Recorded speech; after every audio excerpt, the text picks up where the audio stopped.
This evening, we're going to make air fryer chicken.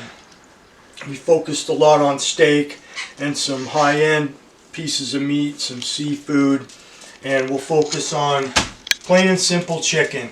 But we're going to do it in a piece of equipment we haven't used so far, and that's the air fryer. So for air fryer chicken, I really like using thigh meat. And the chicken thighs I'm going to use have skin on and bone in. Both of those things help this do really well in the air fryer. We're using chicken that came from COSCO. So this is what it will look like when you get it, except it won't be frozen. And you'll be able to keep it in your freezer. I always keep about 6 or 7 of these in the freezer, so that we can make this recipe because it's one of our favorites and it's great for lunches the following day. And that's what we're doing tonight. We're meal prepping for tomorrow. So you can see it has skin on, it has bone in, and thigh meat's nice because it stays moist, it has a good fat content, and both of those things are great if you're on a very low carb or a keto carnivore diet. You want really low carbs, you want a good high fat content so that you can stay satiated, you're not going to be hungry all day. And it's quick and easy to make in your air fryer. As you know from me cooking steaks, I am a believer in seasoning. Your food has to taste good. So you can see I'm going to use plenty of salt here. And a good amount of pepper. Of course, you can adjust to what your taste is. And then I like a local seasoning that's put together, so it's like a steak seasoning, but it has just a little bit of a kick. And I think that kick comes from a little bit of cayenne pepper, and I'm just going to sprinkle that right on the top of that skin side. Now, in the air fryer, when we cook meat like this, we like to preheat our air fryer. So I'm going to do that right now. I'm going to turn the air fryer on, and since we're going to cook these at 380 degrees, I'm setting the air fryer for 385, and I'm going to set this up for a 5-minute cook time. And I'm going to let that preheat. In 5 minutes, we'll come back. We'll pop open the air fryer and we'll drop in our nice and seasoned chicken thighs. We'll clean up. We'll come back. We'll open this up. We'll put in our chicken thighs and we'll cook them for the first cycle. Okay, it's been 5 minutes. It's nice and warm in our air fryer. And we're just going to pick up this parchment paper that we were setting on. We're going to set it in the air fryer, and we're going to set this up for 180 degree and a cook time of 12 minutes.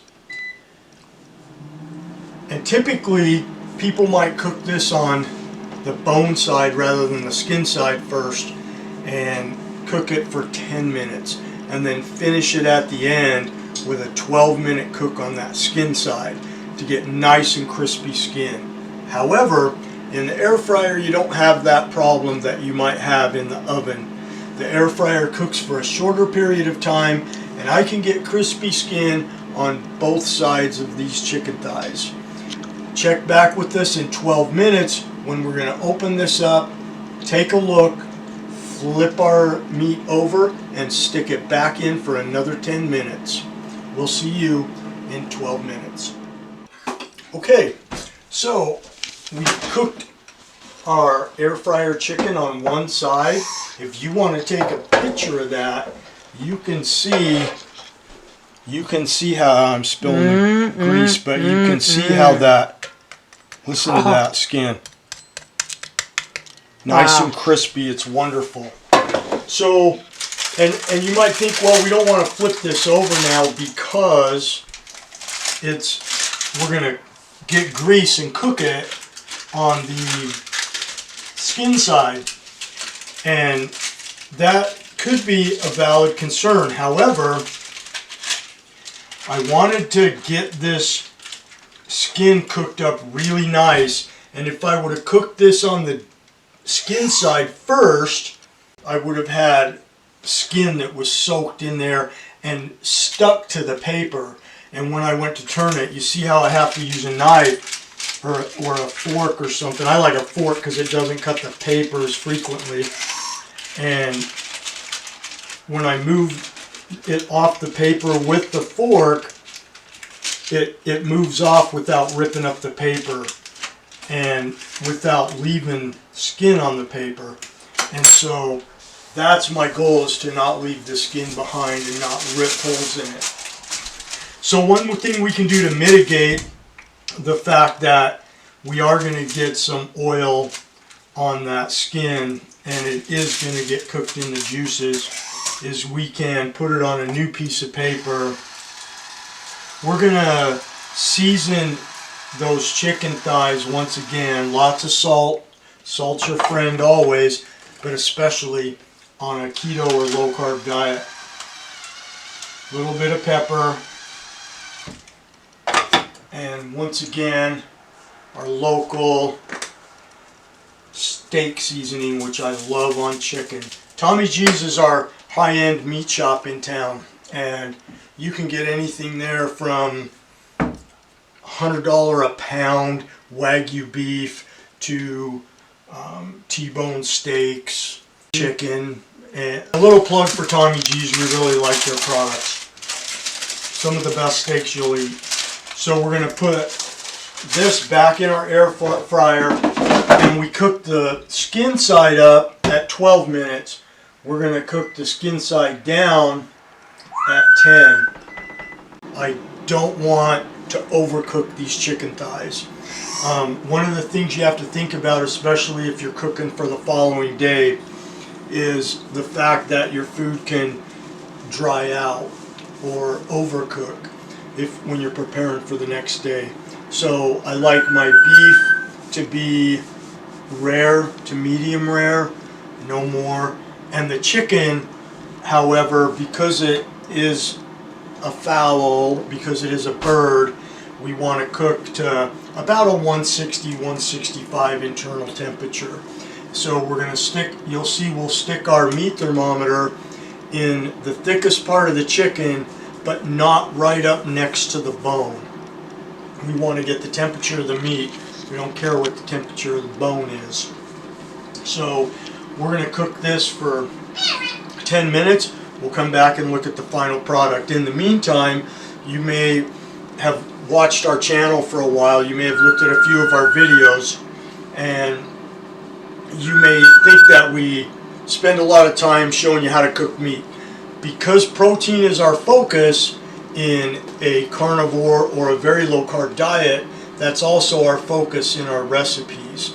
So we want to show you how to cook meat very well, because it could be what your meals are built around.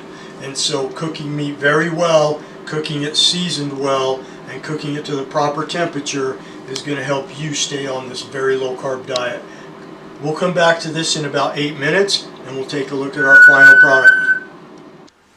The timer's gone off, and we're going to check our chicken. Wow, looks pretty good. We've got a nice golden brown. It releases from the paper without ripping the skin off. Very hot. And we're going to check the internal temp, and we're going to find that thicker part of the meat, and we're going to stay away from that bone, and we're going to check the internal temperature. And that thing's running up fast, so I expect that to be very good. It's going to hit 160, 165. Which actually recommends that it be a bit higher, about 185. And I'll bet this chicken is somewhere about 170 to 175. I checked the thickest piece of chicken, so the other piece should be good to go too. But if you wanted to, you could stick that meat thermometer in there and check that as well. and we're already over 160, so we're doing pretty good. One thing that's nice about this is that it's a quick, easy meal. When you're doing meal prep, you can put this in for 10 minutes. You don't have to watch it. You're not a slave to watching over a skillet where you might have something frying, and you don't have to worry about the inconsistencies you get in an oven. So essentially, in 22 minutes, we went from this to that. And we've got a nice low-carb meal for the following day.